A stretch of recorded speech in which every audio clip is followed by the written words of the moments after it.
దేవునికి స్తోత్రము గానము చేయటం మంచిదన్న పాటలో తనను ప్రేమించి వెంబడించేటువంటి భక్తులకు తన రహస్యములను చెప్పే దేవుడు ఆయన చేసేటువంటి ప్రతి పనిలో అయోమయం గందరగోళం కాదు. అర్థం కాని మన పిచ్చి బుర్రలకు అలా అనిపించింది, కానీ ప్రతిదీ లెక్క సరిగా ఉంటుంది. దేవుని కార్యాలన్నీ కూడా దేవుడు ఏది చేసినా హిసాబ్ రేతా హై భాయ్, లెక్క ఉంటుంది. ఈరోజు ఇక్కడ చదివినటువంటి వచనంలో, ప్రకటనలోని వచనాన్ని చదివించాను. మన భవిష్యత్తు మనకు తెలియాలి అంటే బైబిల్ గ్రంథంలో ప్రకటన అధ్యయనం అనేది చాలా అవసరం. సో దానిలో 6వ అధ్యాయము 9వ వచనం నేను చదివించాను. ఇది ముద్రలు విప్పేటువంటి ఘట్టం. తండ్రి చేతిలో ఉన్నటువంటి 7 ముద్రలు వేసినటువంటి గ్రంథపు చుట్టను తీసుకుని యేసయ్య ఓపెన్ చేస్తా ఉన్నాడు. ఆయన మొదటి ముద్రను విప్పినప్పుడు ఏం జరిగిందంటే, తెల్లని గుర్రము ఒకటి బయలుదేరి వెళ్తా ఉందట, కనబడిందట. దాని మీద విల్లు పట్టుకున్న ఒకడు కూర్చున్నాడు. అతడు ఒక కిరీటం కలిగి ఉన్నాడు. అతడు జయించుటకు బయలు వెళ్ళాడని రాశాడు. మొదటి ముద్ర విప్పినప్పుడు ఒక సంభవం కనపడింది, అంటే భవిష్యత్తులో అది జరగబోతుంది. తెల్లని గుర్రం కనపడింది, దాని మీద కూర్చున్న వాడికి కిరీటం ఇయ్యబడింది, విల్లు చేత పట్టుకొని ఉన్నాడు. అతడు జయించుటకు బయలు వెళ్ళెను. ఎవరు మొదటి ముద్ర విప్పినప్పుడు కనబడినటువంటి ఆ తెల్లని గుర్రం ఏంటి, దాని మీద కూర్చున్న వాడి చేతిలో విల్లేంటి, ఎవరతడు అంటే దాన్ని గూర్చి లేఖనమే మనకు వివరిస్తుంది. మత్తయి సువార్త 24వ అధ్యాయంలో దాన్ని గూర్చి ఏమంటాడంటే, అబద్ధ క్రీస్తులను గూర్చిన సంకేతం అది. అనేకులు నా పేరిట వచ్చి పలువురిని మోసపుచ్చుతారు. ఇదిగో నేనే క్రీస్తునని వాళ్ళు చెప్పి అనేక మందిని మభ్యపెడతారనే మాట మత్తయి సువార్త 24వ అధ్యాయం 4వ వచనంలో, నీ రాకడకు యుగ సమాప్తికి సూచనలేవి అని శిష్యులు ఆయన అడిగినప్పుడు మొట్టమొదటి సూచనగా ఆయన చెప్పింది, అనేకులు అబద్ధ క్రీస్తులు నా పేరిట వచ్చి పలువురిని మోసపుచ్చుతారు అనే విషయం చెప్పాడు. ఇట్లాగా ఒక్కొక్క ముద్ర విప్పినప్పుడు ఒక్కొక్క సంభవం భవిష్యత్తులో జరగబోతుంది అని యేసయ్య మాట్లాడాడు. స్తోత్రం చెప్పండి అందరూ. ఇంట్రెస్ట్ ఉంది కదా మీకు? ఫ్యూచర్ ప్లాన్ ఏంటనేది దేవుని ప్లాన్. మన ప్లాన్లు మనకు ఉంటాయిలే, దేవుని ప్లాన్ ఏందో తెలుసుకుందాం. భవిష్యత్తులో ఏం జరగబోతుంది అంటే, అనేకులు నా పేరిట వచ్చి పలువురిని మోసపుచ్చబోతున్నారు. వాళ్ళందరికీ సూచనగా ఈ తెల్లని గుర్రం మీద విల్లు పట్టుకొని పోయేవాడు. వాళ్ళందరికంటే ఫైనల్లో ఒకడు వస్తాడు. ఇప్పటిదాకా అబద్ధ క్రీస్తులు అనేక మంది వచ్చి నేనే క్రీస్తుని చెప్పుకున్న వాళ్ళు ఒక రాష్ట్రాన్నో, ఒక దేశాన్నో, ఒక జనాంగాన్నో, ఒక జిల్లానో మోసం చేశారు. ఇంకా కొద్ది రోజుల్లో ఒకడు రాబోతున్నాడు లైన్లోకి. వాడు ప్రపంచం మొత్తాన్ని మోసం చేస్తాడు తానే క్రీస్తునని.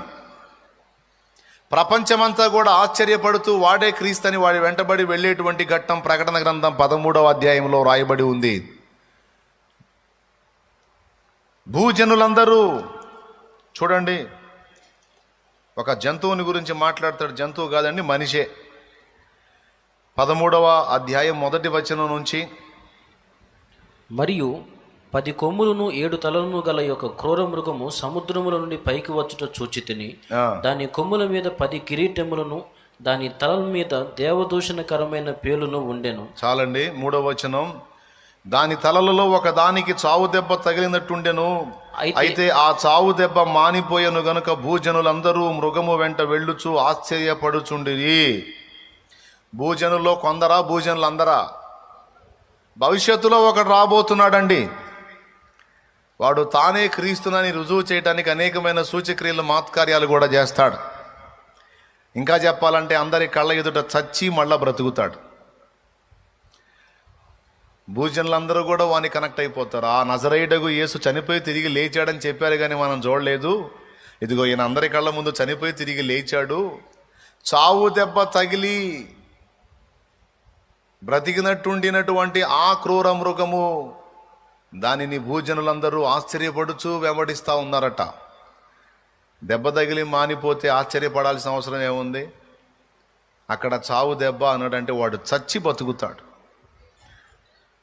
చనిపోయి తిరిగి లేచినటువంటి ఘట్టాన్ని వాడు చూపినప్పుడు భూజనం అంతా కూడా వాని కనెక్ట్ అవుతారు. అలా ఫైనల్లో ఒకడు రాబోతున్నాడు, వాడు ప్రపంచ ప్రజానీకం మొత్తాన్ని కూడా మోసం చేయబోతున్నాడు. ఏది దేవుడు అనబడునో, ఏది పూజింపబడునో దానికంతటికి పైగా వాడు తన్ను తానే హెచ్చించుకుంటాడు. తెసలోనిక 2 పత్రిక 2వ అధ్యాయములో 3వ వచనం నుంచి కిందికి చదివితే రాయబడి ఉంటుంది. 2-3 వచనాలు కిందికి చదివితే మీకు ఉంటుంది. ఇప్పుడు నాకు వెళ్ళి చూడండి, పెన్ను ఉంటే రాసుకో, నాకు వెళ్ళి చూసుకో అంతే. వాడు లైన్లోకి వచ్చిన తర్వాత గుళ్ళు, మసీదులు, ఆఖరికి చర్చిలతో సహా మూపిస్తాడు. గుడి కూడా, మసీదు కూడా, చర్చి కూడా మొత్తం క్లోజ్.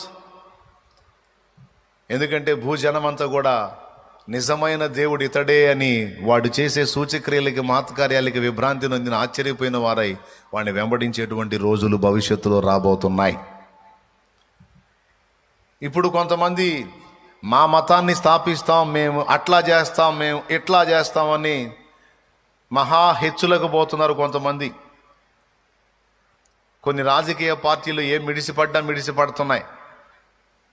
మొత్తం మేము చేస్తాం, మేము అలా చేస్తాం, మేము ఇలా చేస్తాం, మేము పోటు పొడుస్తామని. ఈ పోట్లన్నీ బుస్సే.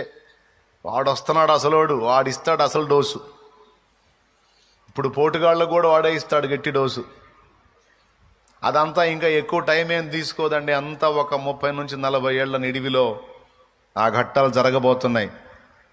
ఇది కహాని కాదు, బైబిల్ చెప్పిన సత్యం, నగ్గన సత్యం. దేవునికి స్తోత్రం. పర్టికులర్ డే మనకు తెలియదు, కానీ జరిగేటువంటి సంభవాలు, సంకేతాలు మనకి.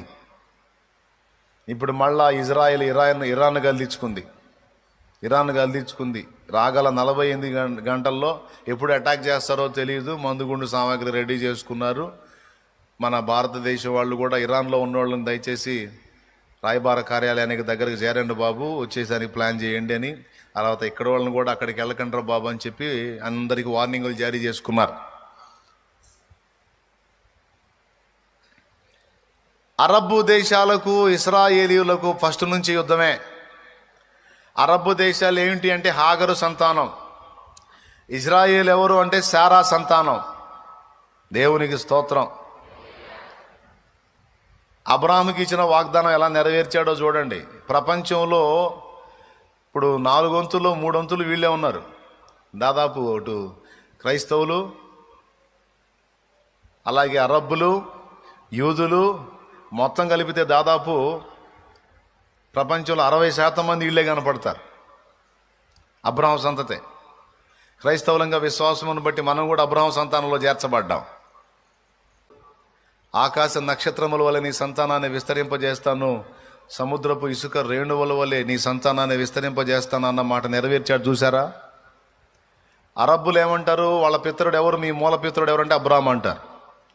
ఇశ్రాయేలీని కదిలిస్తే మీ మూల పితరుడు ఎవరంటే అబ్రహాం అంటారు. క్రైస్తవుల్ని కదిలిస్తే పితరుడగు అబ్రహాము అంటారు. ఎంతమందికి పితరుడు రయ్యా? మరి దేవుని వాగ్దానం. దేవునికి స్తోత్రం. శారాకి సంతానం పుట్టడం లేట్ అవుతుందని హాగర్ని చేసుకొని కన్నాడు సంతానం. ఎవరిని? ఇష్మాయేలుని కన్నాడు.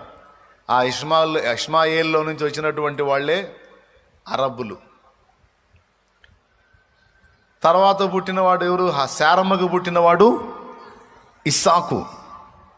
ఈ ఇస్సాకు సంతతే ఇశ్రాయేలీయులు. శారమ్మకి, అబ్రహాము ద్వారా శారమ్మకి ఇస్సాకు పుడితే, ఆ ఇస్సాకుకి యాకోబు పుడితే, ఆ యాకోబుకు 12 కొడుకులు పుడితే 12 పిల్లలు. ఆ 12 పుట్టినటువంటి జనాంగమే ఈరోజు ఇశ్రాయేలు జనాంగం. ఇశ్రాయేలు అంటే యాకోబుకు 2వ పేరు. నాకు 2వ పేరు షాలేము రాజు. పాత పేరు మీకు తెలుసా? తెలియాల్సిన అవసరం వెళ్ళే. దేవునికి స్తోత్రం. యేసయ్య రక్షణ పొందినాక నాకు ఇచ్చిన పేరు షాలేము రాజు. అలాగే యాకోబుకి దేవుడు యాకోబును ఆశీర్వదించి ఇచ్చినటువంటి నామము ఇశ్రాయేలు. ఆ ఇశ్రాయేలుకు పుట్టిన సంతానమే ఇశ్రాయేలీయులు. స్తోత్రం. ఇద్దరు పక్కపక్కనే ఉంటారు, హాగరమ్మ సంతానం, శారమ్మ సంతానం. కానీ ఏం చేద్దాం, వాళ్ళకి వీళ్ళకి పడదాం. ఫస్ట్ నుంచి కొట్లాటే. ఇక రాబోతున్న రోజుల్లో ఏం జరిగిద్దో తెలుసా? ఇప్పుడు ఇజ్రాయేలుకి అమెరికా సపోర్ట్ చేసింది. ఎంతమంది విన్నారు? ఈరోజు కూడా ఒకవేళ ఇజ్రాయేల్ మీద అటాక్ చేస్తే మేము చూస్తా ఊరుకోము, ఇజ్రాయెల్ పక్షంగా మేము నిలబడతాం. ఇజ్రాయేలుకు ఉక్కు రక్షణ కల్పిస్తామని మాట్లాడాడు జో బైడెన్, మన బైడెన్ భయ్య. స్తోత్రం. ఎంతమంది లైన్లో ఉన్నారు? అందరూ ఉన్నారు కదా. ఫ్యూచర్ వినండి. అప్పుడప్పుడు నేను ఫ్యూచర్ని గుర్తు చేస్తుంటా. దేవునికి మహిమ కలుగును గాక. అన్యులకి ఈ సంగతి తెలియదు, వారు చీకట్లో ఉన్నారు. నక్షత్రములు వెలిగించబడిన వారు మీరు వెలుగులో ఉన్నారు గనక ఇక భవిష్యత్తు ఏం జరిగిద్దో మనకి స్పష్టంగా చెబుతాడు దేవుడు. Don't worry. అయితే జాగ్రత్తగా దేవుని మాటలు కాచుకోవాలా, ధ్యానించాలా, చెప్పేటప్పుడు వినాలా. బైడెన్ ఏమన్నాడో తెలుసా? ఇశ్రాయేలుకు ఉక్కు రక్షణ కల్పిస్తాం, ఇరాన్ ఇజ్రాయెల్ని అటాక్ చేస్తే మేము చూస్తా ఊరుకోం. అదిగో అదే స్టేట్మెంట్. ఇప్పుడు వినండి బాగా. అమెరికా అగ్రరాజ్యం, ఇజ్రాయేల్కి అగ్రరాజ్యం అండదండలు ఉన్నాయి. మరి ఇప్పుడు అరబ్ దేశాలేమో ఎఫెక్ట్ అవుతున్నాయి. మొన్నటిదాకా గాజా మీద అటాక్ చేసి హమాస్ యుద్ధం జరిగింది. హమాస్ మీద యుద్ధం చేశారు ఇజ్రాయేలీలు. వేల మంది చనిపోయారు మన కళ్ళ ముందు. మొన్న జరిగింది కదా. ఎంతమందికి తెలుసు? సీరియళ్ళు సినిమాలు కాదు, ఇది తెలుసుకోవాల్సింది. అమ్మా ఏదమ్మా, వార్తలు చూడాలమ్మా. సీరియళ్ళు సినిమాలు చూసే రోజులు పోయినాయి, వార్తలు చూసే రోజులు వచ్చినాయి. చూడండి, జాగ్రత్తగా చూడండి, పురుషులు స్త్రీలు అందరూ.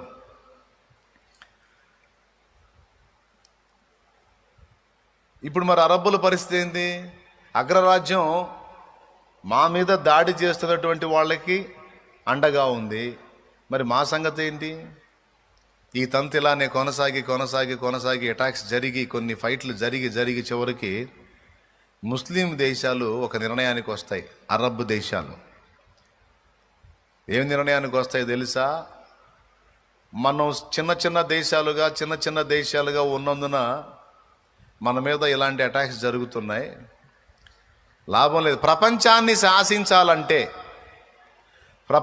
శాసించాలంటే ఒరే నేను చెప్పేది పోయిద్ది. ఇప్పుడే వాడు అడిగినప్పుడే దేవునికి స్తోత్రం. హల్లెలూయా చెప్పండి గట్టిగా. ప్రపంచాన్ని శాసించాలంటే మనం చిన్న దేశాలుగా ఉంటే శాసించం. కాబట్టి 10 దేశాలు కలిసి ఒక దేశం అయిపోదాం. అప్పుడు మంది అతిపెద్ద దేశం అయింది. ఒకడే రాజు అవుతాడు, ఒకటే ముద్ర లైన్లోకి వస్తుంది. మనం 10 దేశాలు కలిసి ఒక దేశంగా మారిపోతే ప్రపంచమంతా మనకు భయపడుద్ది. అప్పుడే మనం బలమైన సింగిల్గా ఉంటే ఒక్కొక్కరిని వేటాడుతారా అనే అండర్స్టాండింగ్కి భవిష్యత్తులో వాళ్ళు రాబోతున్నారు.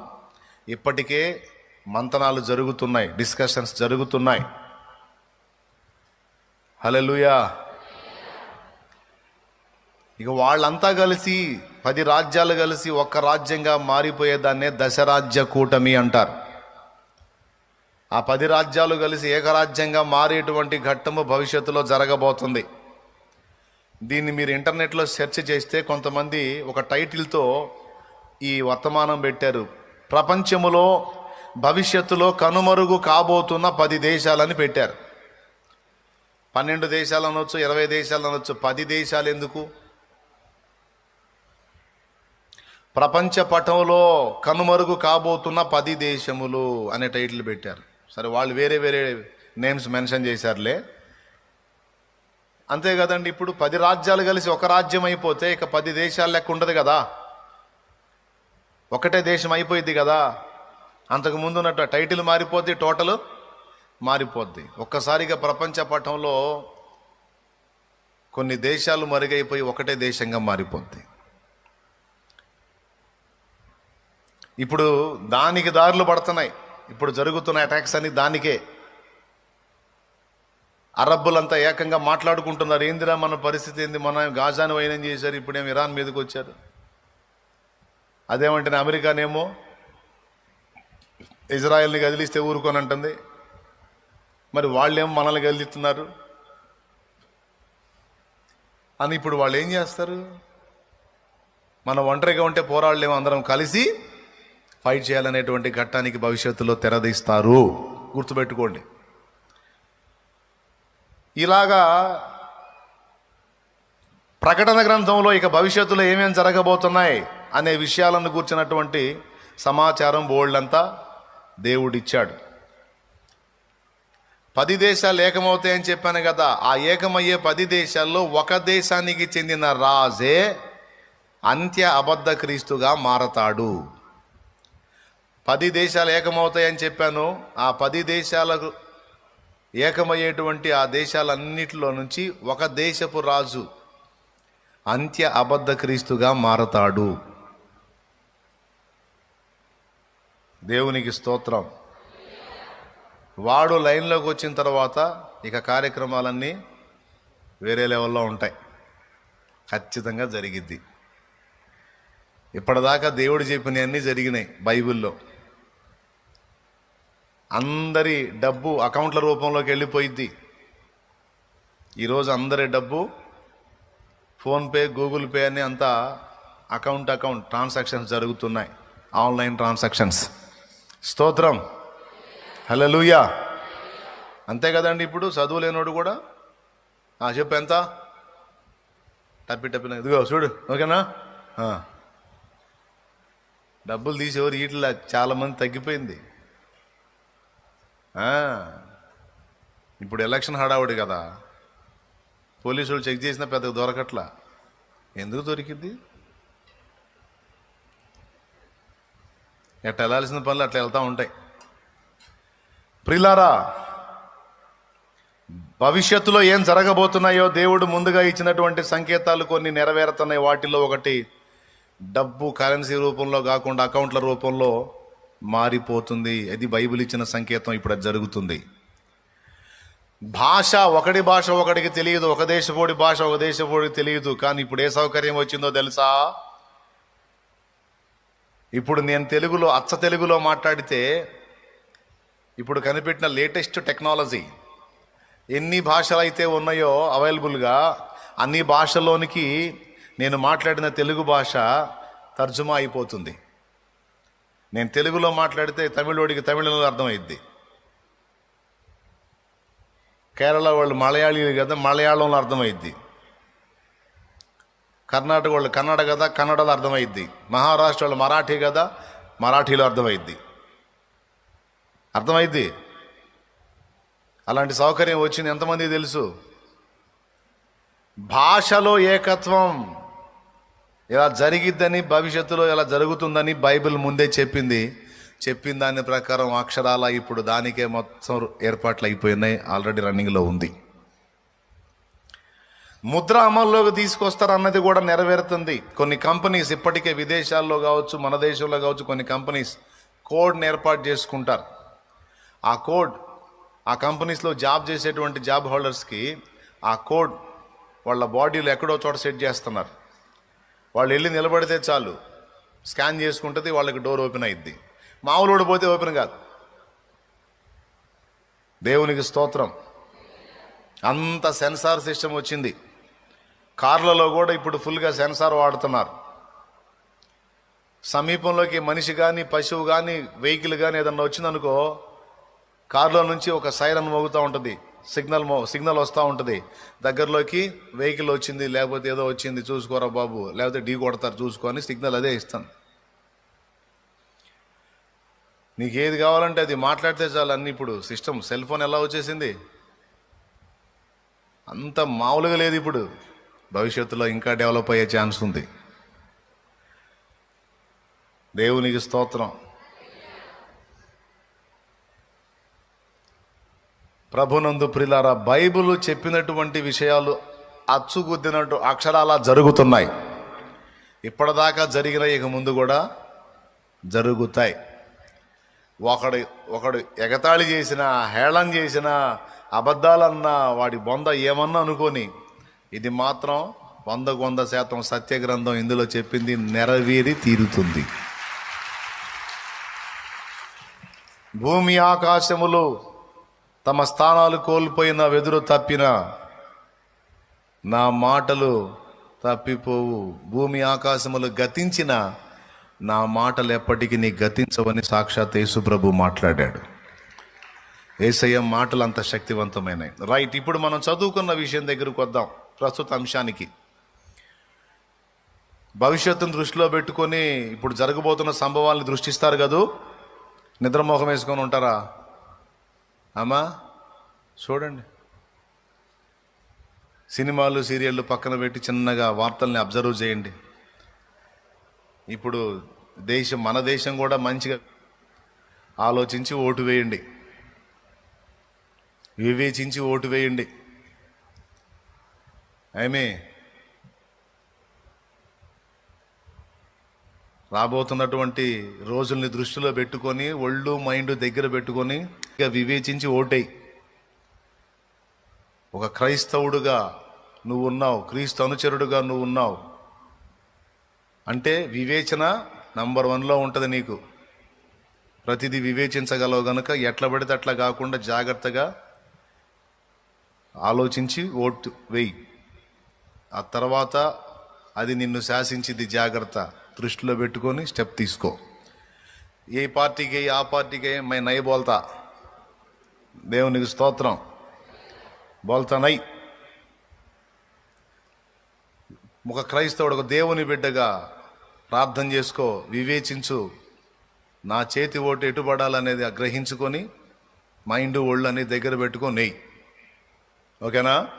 సరే, అయిపోయింది. ఇప్పుడు పాయింట్కి వస్తా. నేను ఇందాక నుంచి వస్తానంటున్నా, రావట్లేదు అనుకోవద్దు. ఇప్పుడు నిజంగానే వస్తా. 7 రోజులే ఎందుకు చేశాడు సృష్టి అంటే, ఆధ్యాత్మిక పాఠము 7 రోజుల్లోనే ఉంది. 7 సంపూర్ణ సంఖ్య, అది దేవుని లెక్క. చెవులు గలవాడు ఆత్మస్వరం వినుగాక, తెలివి గలవాడు ఈ లెక్కలన్నిటినీ నేర్చుకొనుగాక, తెలివి లేనివాడికి దేవుడు తెలివినిచ్చుగాక. అది స్తోత్రం. ప్రియులారా, ప్రతిదీ కూడా దేవుడు ఒక సమయమును, ఒక లెక్కను బట్టే జరిగిస్తున్నాడు అనే ఒక్క పాఠం మీకు అవగాహన కలిగించాలని ఈ మ్యాటర్ మాట్లాడుతున్నాను నేను. ప్రతిదీ లెక్క కట్టుకుంటాడండి, ప్రతిదీ లెక్క కడతాడు అనే పాఠం మనకి బాగా ఎక్కాలి మైండ్కి. ఇప్పుడు రాజకీయ పార్టీలు, మతోన్మాద పార్టీలు కొన్ని విర్రవీగుతున్నాయి కదా. అట్లాగే విర్రవీగాడు ఒకడు బైబిల్లో, బెల్షస్సరు అనేవాడు, దానియేలు గ్రంథము 5వ అధ్యాయంలో. ఇప్పుడేమో ఈ మతతత్వ గవర్నమెంటు క్రైస్తవుల్ని అల్లాడిస్తూ ఉన్నారు, రకరకాలుగా దుఃఖ పెడతా ఉన్నారు, బాధ పెడతా, వేధిస్తూ ఉన్నారు, దేవుడి నామాన్ని దూషిస్తా ఘోరాతి ఘోరంగా చేస్తున్నారు. ఓకే, దేవుని బిడ్డల్ని, సేవకులు, విశ్వాసులు అన్న భేదం లేకుండా అందరినీ చండాలంగా ఎట్లా పడితే అట్లా మాట్లాడి మహానీచంగా ప్రవర్తిస్తున్నారు. ఓకే, ఈ బెల్షస్సర్ అనేవాడు కూడా యాజ్డీజ్గా అలానే చేశాడు. ఏం చేశాడంటే, దేవుని పాత్రలలో మద్యం పోసుకొని ఆ మద్యాన్ని తాగుతూ వాడు తన దేవతలను మహింపరుచుకుంటున్నాడు. తన దేవతలను. ఈ తంతు జరుగుతూ ఉంది. వాడు రాజు కదా, వాడు రాజు, వాడు ఏం చేసినా నడిసిద్ది. దేవుని పాత్రలలో, పరిశుద్ధ ప్రత్యక్ష గుడారంలో వాడే పాత్రలలో వాడు మందు పోసుకొని దాన్ని తాగుతా వాడు తన దేవతలను మహింపరుస్తూ ఉంటే, గోడ మీద, అది పక్కన గోడ ఉంటుంది కదా, గోడ మీద ఒక చెయ్యి కనపడి వ్రేలితో రాశాడు, మేనే మేనే టేకేల్ ఫార్సిన్ అని. దానియేలు గ్రంథము 5వ అధ్యాయం ఒక్కసారి తీయండి. 24వ వచనం. కావున ఆయన ఎదుట నుండి ఈ అరచేయి వచ్చి ఈ వ్రాతను వ్రాసెను. వ్రాసిన శాసన మీదనగా మెనే మెనే టేకెల్ ఉఫార్సిన్. ఈ వాక్య భావం ఏమనగా, మెనే అనగా దేవుడు నీ ప్రభుత్వ విషయంలో లెక్క చూచి దాన్ని ముగించెను. ఆ మాట ఎప్పుడైనా ఆలోచించారా మీరు? దేవుడు లెక్కలు చూస్తున్నాడని ఆలోచించారా? పక్కా రాశాడు చూడండి. నంబర్ 1 దేవుడు ఉన్నాడు అన్నది నిజం. నంబర్ 2 మొత్తం మనకి లెక్క చూస్తున్నాడు ఎప్పటికప్పుడు. ఎంతవరకు వచ్చింది నీ కథ, ఏం సంగతి, ఏంటి నీ సమస్తం కూడా మన చరిత్ర అంతా లెక్క చూస్తున్నాడు. ఆ రాజుకు చెప్పాడు, బెల్షస్సర్ అనే రాజుకు చెప్పాడు దానియేలు, ఒరే బాబు, నీ మిడిమేళం తారాస్థాయికి పోయిందిరా, నువ్వు మరీ నడమంతరం ఎక్కువైపోయిందిరా, నువ్వు మామూలు నడమంతరం కాదు నీది. నాకు తెలీదు, దేవుడు చెబుతున్నాడు. మరి ఏ నడమంతరం పని చేసావు? నీ ప్రభుత్వం విషయంలో లెక్క చూసి క్లోజ్ చేశాడు రా, అయిపోయింది నీ లెక్క, ఇక రేపటి అవుట్ అన్నాడు. నిన్ను దేవుడు త్రాసులో తూచగా తక్కువగా కనపడితివి, తక్కడెక్కించాడు రా, నిన్ను కాటా పెట్టాడు నీకు, అందులో నువ్వు తక్కువగా కనబడ్డావు. అందుకే నీ రాజ్యము నీ యొద్ద నుండి తీసివేయబడి మాదీయుల యొక్కయు పారసీకుల యొక్కయు వశానికి అప్పగించబడుతుంది. ఇదిగో దేవుడు నీ లెక్క ముగించాడు అన్నాడు. ఇప్పుడు బెల్షస్సరు ఒక్కడిదే లెక్క ఉందా? మనందరి లెక్క ఉందా? చెప్పాలి, అందరు నోరు తెరిచి చెప్పాలి. బెల్షస్సరికే లెక్క ఉందా? మనకు కూడా ఉందా? మొత్తం రాస్తున్నాడు లెక్కల మాస్టర్ పైన కూర్చొని. ఎందుకో నాకు ఈ మాట చెప్పమన్నాడు ఈరోజు. నాకు వేరే తలంపునేమి ఇవ్వకుండా ఈ ఒక్క మాట మీద ప్రయాణం నాకు ఇదే వచ్చింది. రెండవ తలంపు నా దృష్టికి రానియకుండా, నేను ప్రతిదీ లెక్క గడతనానని నా బిడ్డలకు చెప్పు, ప్రతిదీ ఒక లెక్కలో జరిగిస్తానని చెప్పు, ప్రతిదీ కూడా లెక్క అడుగుతానని చెప్పు. 3 సంగతులు నేర్పమన్నాడు. ఏమేంటి చెప్పండి? ఇప్పుడు నేనేం చెప్పాను? మొట్టమొదటిది, ప్రతిదీ ఒక లెక్క ప్రకారం జరిగిస్తాను. రెండవది, ఆయన చర్యలు లెక్క ప్రకారం ఉంటాయి. నంబర్ 1, 3 పాయింట్లు అండి మీకు పెద్ద ఇంతెందుకు. నంబర్ 1లో దేవుడు చేసే పనులు లెక్క ప్రకారం ఉంటాయి. నంబర్ 1 రాసుకో, కొంచెం గ్యాప్ ఇచ్చి కింద ఇంకొక టైటిల్ రాసుకో. దేవుడు మన విషయంలో చేసే వాటికి కూడా ప్రతిదీ ఒక లెక్క ప్రకారం చేస్తానని చెబుతున్నాడు. ఆ లెక్క చేరిందాకా నువ్వు హడావుడి పడ్డా దేవుడు కదలడు. ఇప్పుడు నా పెళ్లి కావాలి, నా పెళ్లి కావాలి, నా పెళ్లి కావాలని ఎగురుతుంటారు కొంతమంది. నా పెళ్ళి ఎప్పుడు, నా పెళ్ళి ఎప్పుడని. నా దగ్గరకు వచ్చి ఎగిరారు అనుకు నేను చెబుతా, 5 దాకా నీ పెళ్ళి అని చెబుతా. దేవునికి స్తోత్రం. 5 దాకా ఆయన నిర్ణయించిన రోజు రావాలి కదా. నిర్ణయ కాలం ఒకటి ఉంటుంది. ఆ నిర్ణయ కాలం వచ్చిన దాకా నువ్వు పెళ్ళి పొద్దున్న నుంచి సాయంత్రం దాకా వాగుతా ఎగిరిన పెళ్ళో పెళ్ళి ఎగిరిన కాదు. దానికో లెక్క ఉంది. పెళ్ళని ఎగ్జాంపుల్గా చెప్పాలే. నీ లైఫ్లో, నీ జీవితంలో దేవుడు అందించినటువంటి ప్రతిదీ నువ్వు అందుకోవడానికి నిర్ణయ కాలం ఒకటి ఉంది. దానికి దేవుడు సిద్ధపరిచిన లెక్క ఒకటి ఉంది. నీ ప్రార్థనలు దేవుని చెంతకు చేరాలంటే నీ ప్రార్థనల లెక్క కూడా ఉందని తెలుసా నీకు? ప్రార్థనల లెక్క. అవును తమ్ముడు, నాకు తెలీదు, బైబిల్లో ఉంది. కొన్ని ప్రార్థనలకు వెంటనే జవాబు వచ్చింది, కొన్ని ప్రార్థనలకు జవాబు రాదు. మీరు బైబిల్ గ్రంథంలో ఇంటికి పోయినాక ఏలియా ఉదంతం చదవండి. రాజుల మొదటి గ్రంథము 18వ అధ్యాయంలో ఉంటుంది. ఎన్నిసార్లు ప్రార్థన చేస్తే అరచేయంత మేఘం పైకెక్కింది? రాసుకోండి, మనసులో పెట్టుకోండి జాగ్రత్తగా. దేవుడు ఏది జరిగించినా ఒక లెక్కను అనుసరించి ప్రకృతిలో జరిగే కార్యాలన్నీ కూడా లెక్క ప్రకారం చేస్తాడు. హతసాక్షుల మరణం ఇంకా ఉందట, అది సంపూర్తి అయినాక తీర్పట. ఆగాగు, నా లెక్క ఉందంటాడు దేవుడు. వాళ్ళు అడిగారు, నాథా సత్యస్వరూపి, ఎందాకయ్యా నువ్వు మౌనంగా ఉంటావు? అంత దుర్మార్గం చేస్తుంటే, రక్తపాతం చేస్తుంటే, గొంతులు కోస్తుంటే ఎట్లా ఆగుతావు నువ్వు అంటే, wait wait wait wait wait, ఆగండి ఆగండి ఆగండి. ఇంకా కొంతమందిని వాళ్ళు అలా చేయాలి, ఇంకా కొంతమందిని చేస్తారు. నాకు తెలుసు ఆ లెక్క ఉంది, అది రీచ్ అవ్వాలి, అది కంప్లీట్ అవ్వాలి. ఆ దుర్మార్గుల ఆగడాలు మరికొంతమంది మీద జరుగుతాయి. అది కూడా సంపూర్తి కావాలి. ఆ తర్వాత నేనేందో వాళ్ళకి చూపిస్తానంట. అటు రాసుందా లేదా? వారి వలనే చంపబడబోవు మీ వారి యొక్క సహదాసుల యొక్క లెక్క సంపూర్తి అగు వరకు మీరు కొంచెం కాలం విశ్రమించండి అన్నాడు. జస్ట్ వెయిట్, లెక్క ఉందంటున్నాడు. ఎవరికైనా తీర్పు తీర్చాలన్నా, ఎవరికైనా మూడాలన్నా, ఎవరినైనా ఎత్తాలన్నా, ఎవరినైనా పుట్టించాలన్నా మొత్తం లెక్క సార్. సృష్టిలో ఏ దేశం మీదకి ఏ విలయం రావాలన్నా, ఎక్కడ సునామీ లేవాలన్నా, ఎక్కడ ఏ సంఘటన జరగాలన్నా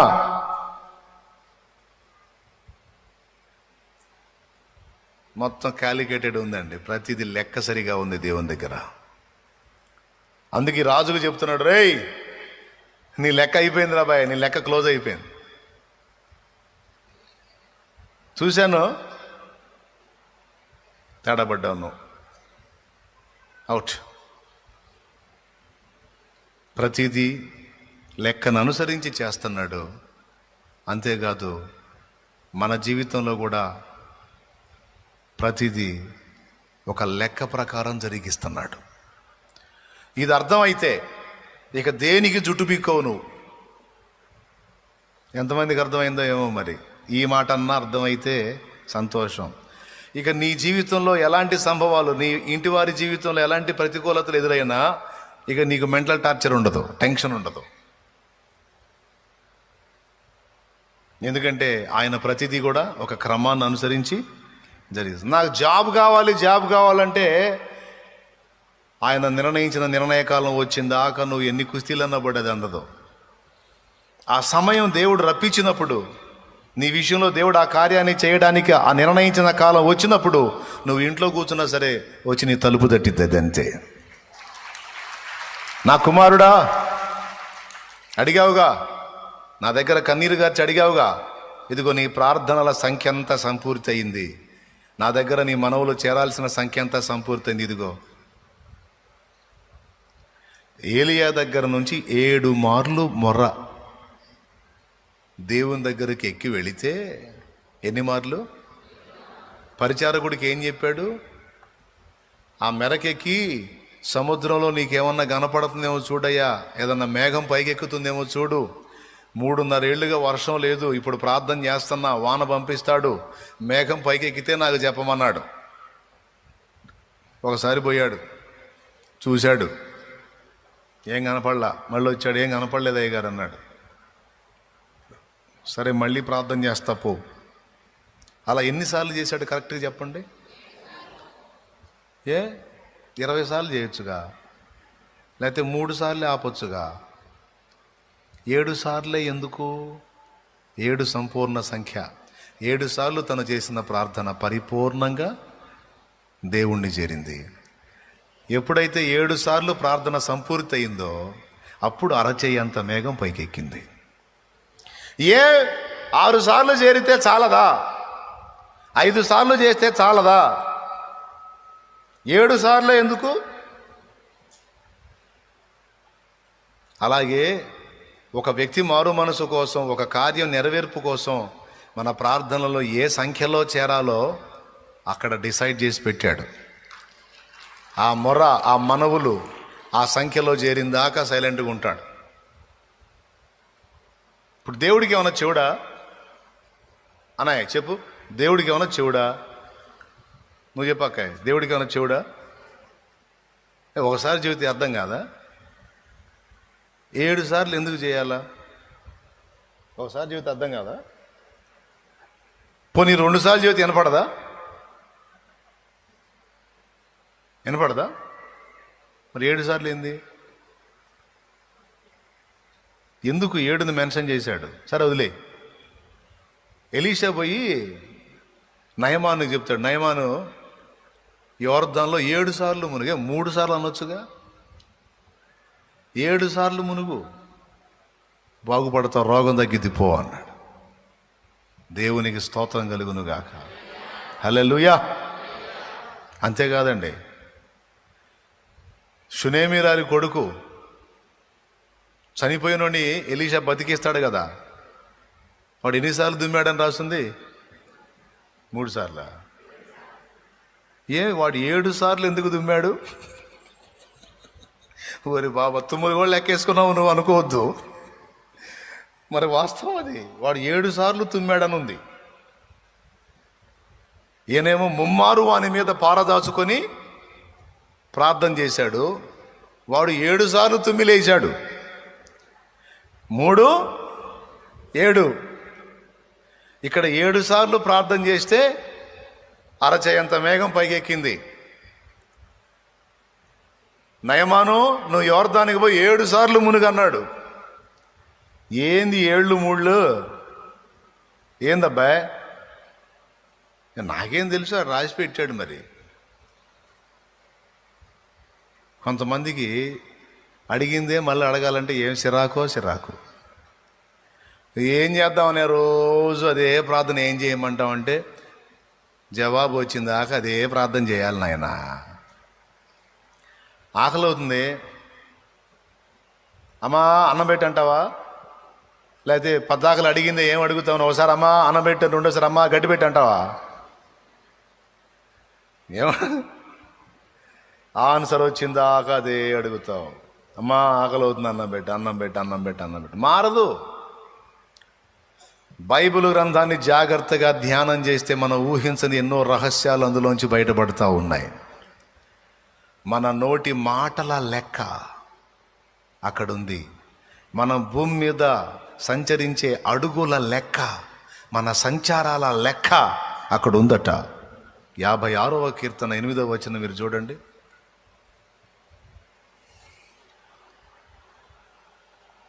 నా సంచారములను నీవు లెక్కించి ఉన్నావు, నా కన్నీళ్లు నీ బుడ్డిలో నొంచబడి ఉన్నవి, అవి నీ కవిలిలో కనబడును కదా. కన్నీటి చుక్కల లెక్క కూడా ఉందంటండి.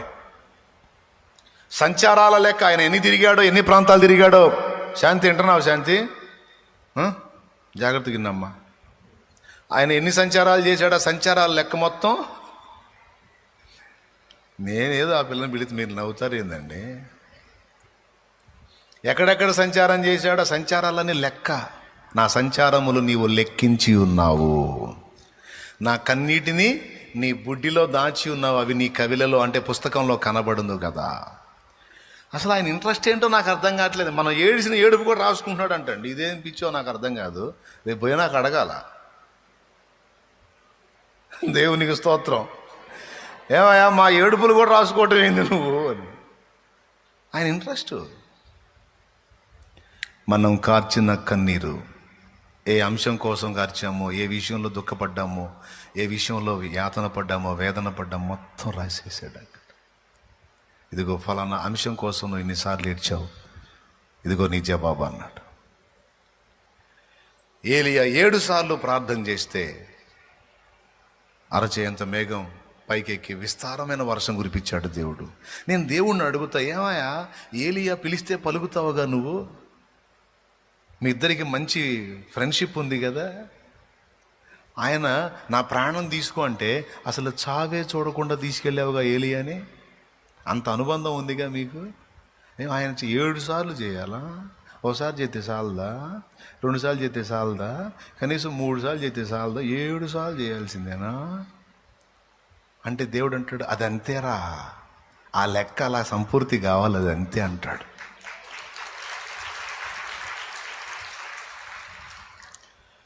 తెలివి తెచ్చుకోండి అమ్మా. ప్రార్థన, నువ్వు చేసే ప్రతిరోజు ప్రార్థన రోజు దేవుని దగ్గరికి ఎక్కి వెళ్తానే ఉంది.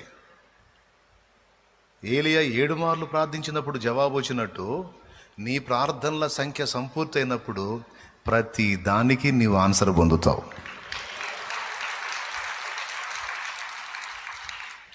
లేఖనం చూపించి చెప్పానా, నా సొంత మాటలు చెప్పానా? ఎంతమందికి అర్థమైందో? కొంతమంది ప్రార్థన చేయమ్మా. చేస్తానే ఉన్నావు అన్నయ్య, చేస్తానే ఉన్నా, రోజు చేస్తానే ఉన్నా. ఏందో మరి దేవుడు ఏందో. మనది జనరల్ ట్రీట్మెంట్ ఒకటే. ఏదన్నా ప్రాబ్లం వస్తే ముందు ఏమంటాం? ప్రార్థన చేయి. సేవకుడు అనేది అదేగా. ఎందుకు? ఉన్న రహస్యం అంతా ప్రార్థనలోనే ఉంది. దేవునికి మొర పెడితే దేవుడే గది ఆన్సర్ ఇవ్వాలి.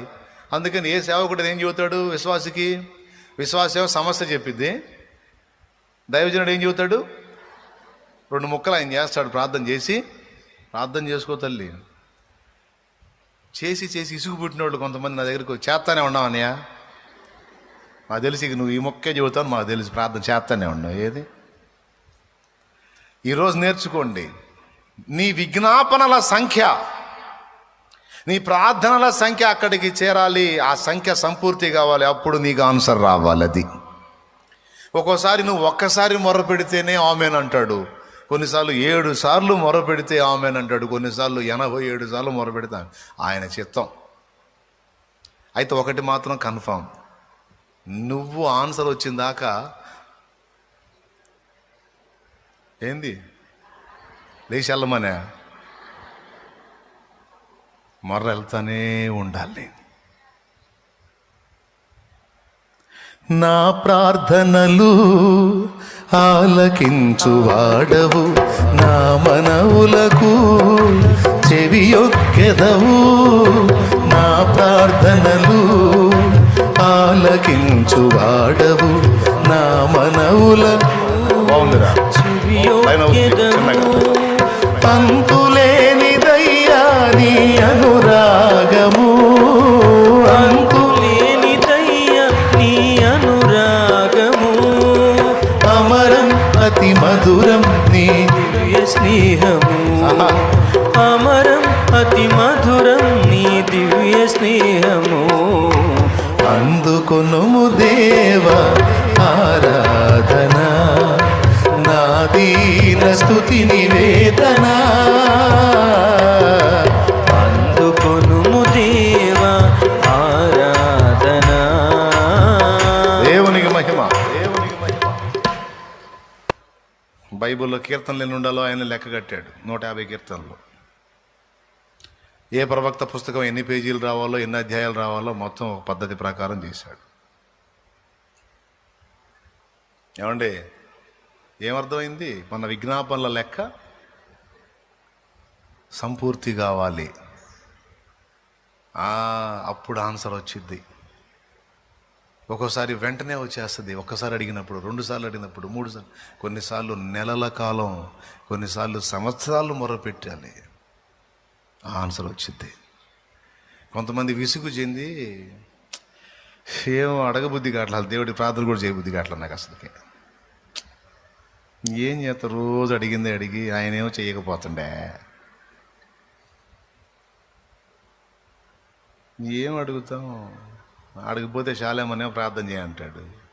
అది రొటీన్ డైలాగ్. అది విని విని చేతర పడుతుంది, అడిగి అడిగి చేతర పడుతుంది. ఏం అడుగుతాం? నిద్రపో అడగకుండా, నిద్రపో. ఏలియా నీలాంటి నాలంటోడు కాదు. 1-2 సార్లు ట్రై చేసి జవాబు రాకపోతే ఆగడిపోవడానికి ఆయన ఆన్సర్ వచ్చిందాకా దేవుని యొద్దకు మొర్ర పంపిస్తానే ఉన్నాడు. అందుకు ఆయన ఏలియా ఆన్సర్ ఇచ్చిందాకా నేను వదలను తండ్రి అని మొర్ర పంపిస్తానే ఉన్నాడు.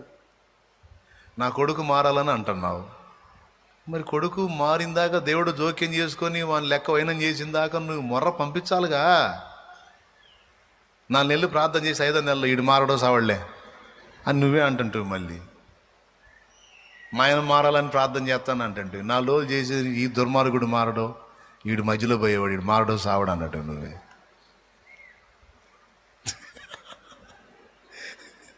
ఎట్లా?